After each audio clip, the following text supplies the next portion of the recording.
जनवरी को थोड़ा सा चेंज करो तो ये हो जाता है जानवरी। बिल्कुल ये लोग भी उस मौके पर जानवरों जैसी हरकतें करते हैं। दुनिया में एक खित्ते में मुसलमान इतनी परेशानी से गुजर रहा हो और दूसरे खित्ते के अंदर में मुसलमान नाच गाने के अंदर में अपनी जिंदगी और अपने कीमती वक्त को सर्व कर रहा हो, लिहाजा दुनिया के बहुत सारे ईसाई मुल्कों ने भी इस साल क्रिसमस नहीं मनाया। बोले क्यों?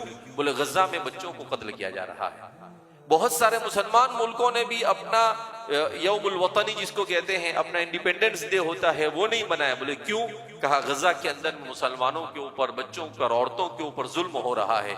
बहुत सारे लोगों ने इस न्यू ईयर को मनाने से भी क्या किया है, मना कर दिया है कि भाई जहां पर लोगों को, इतने सारे लोगों को मारा जा रहा हो और इतने सारे लोगों के साथ ज्यादती की जा रही हो, और ऐसे मौके पर हम कैसे खुशी मना सकते हैं। जो लोग नशे में मुब्तला होते हैं, ये नशे में मुब्तला होने का आगाज आमतौर पर न्यू ईयर से होता है कि दोस्त क्या कहते हैं, चलो एक मर्तबा यार थोड़ा सा नाच लेंगे, चलो एक मर्तबा थोड़ा सा, एक मर्तबा चख के तो देखो।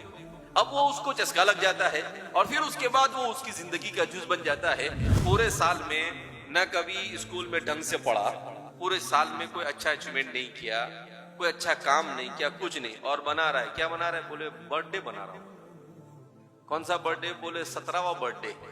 और क्या किया? बोले आज 17 साल में कोई 17 काम तो नहीं, कोई एक काम भी ढंग का किया नहीं। हमारे नौजवानों को इस बात को समझने की जरूरत है कि कोई 31 को 12 बजे घड़ी का इंतजार करने की जरूरत नहीं। घड़ी में देखते हैं, बोले कितने, पूरी जिंदगी के 12 बजा के रखा है तूने, और आज 12 बजे देखे, बोले 12:01 बोले न्यू ईयर, और शोर मचा रहे हैं। कैसे शोर मचा रहे हैं? ऐसा लगता है जैसे जंगली भेड़िए इधर आ गए। अरे भाई शोर कौन मचाता है?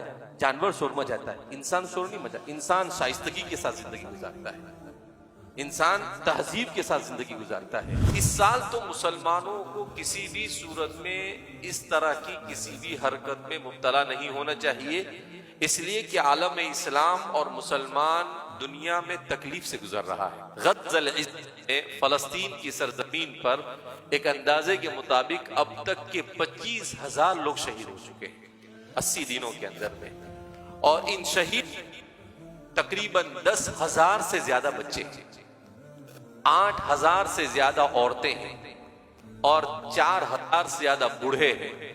अब इतने लोग शहीद हो रहे हैं, उनके पास खाना नहीं, उनके पास पीना नहीं, उनके पास कितनी परेशानी में, और हम इस तरह के खुराफात के अंदर में अपने आप को लगाए तो हमसे ज्यादा बदनसीब और कौन हो सकता है। मुसलमान नौजवान को एक साजिश के तहत नशे की तरफ ले जाया जा रहा है, मगर हमारा नौजवान समझने को तैयार नहीं है। अजीब अजीब किस्म के नशे करते हैं, जो जिस शरीयत ने ये कहा हो कि शराब किसी सूरत में मुसलमान, कुल्लु मुस्किरिन हराम, हर वो चीज जो इंसान की अक्ल पर पर्दा डाले, जो इंसान को अकली, जहनी और नफसानी एतबार से नुकसान पहुंचाए, अल्लाह के रसूल सल्लल्लाहु अलैहि वसल्लम ने इरशाद फरमाया कि वो हराम है, चाहे वो इतनी ही क्यों ना हो। दुनिया के अंदर में इस वक्त नशे का जोर है। रसूलुल्लाह सल्लल्लाहु अलैहि वसल्लम ने इरशाद फरमाया कि शराब, खमर और नशा ये उम्मुल खबाइस है, यानी तमाम बड़े बड़े गुनाहों की जड़ है। क्यों?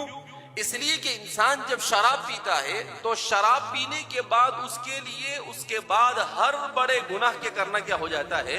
आसान हो जाता है। रसूलुल्लाह सल्लल्लाहु अलैहि वसल्लम ने इरशाद फरमाया कि जब मेरी उम्मत में गाना सुनना और मौसीकी आम होगी तो उसकी वजह से जिना आम होगा, और उससे जब जिना आम होगा तो शराब आम होगी, और जब शराब आम होगा तो इसराफ आम होगा, और ये जब सब होने लगेगा तो अल्लाह इन गुनाहों की वबाल की वजह से ऐसी बीमारियों में मुआशरे को मुबतला फरमाएंगे कि उन बीमारियों के नाम उनसे पहले किसी ने सुना भी नहीं। इंसान कब इंसान है? जब इंसान ढंग से चलना सीखे, जब इंसान के अखलाक अच्छे हो, जब इंसान का किरदार अच्छा हो, जब इंसान का अमल अच्छा हो, जब इंसान का काम अल्लाह की मर्जी के मुताबिक हो, जब इंसान के हर अमल के साथ रसूलुल्लाह सल्लल्लाहु अलैहि वसल्लम की सुन्नत मुंसलिक हो, जब ऐसे जिंदगी गुजारे तो उस इंसान को इंसान कहा जाता है।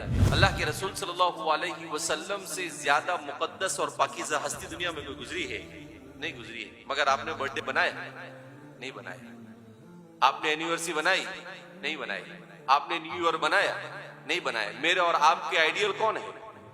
रसूलुल्लाह सल्लल्लाहु अलैहि वसल्लम। मेरे और आपके आइडियल ये ऐसे लुच्चे लफंगे लोग नहीं है जिन लोगों को जिंदगी जीने का सलीका नहीं, जिनका अकीदा और जिनकी फिक्र सही नहीं, जिनका लिखना नहीं, जिनकी बोलना सही नहीं, जिनको नहीं आता, जिनको खाना भी नहीं आता, जिनको खाने का तरीका नहीं आता है, जो अरे खाना तो बहुत दूर की बात, जो इस्तिंजे से फारिग होने के बाद धोते भी नहीं। यानी सोचने जैसी बात है।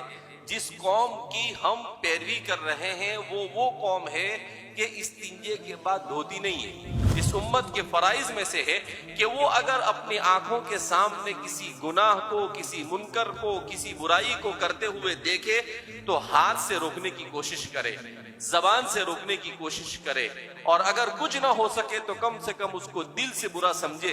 हदीस में है कि अगर वो उसको दिल से भी बुरा ना समझे और उसमें शरीक ना हो तब भी उसको उस गुनाह में शरीक होने का गुनाह होता है।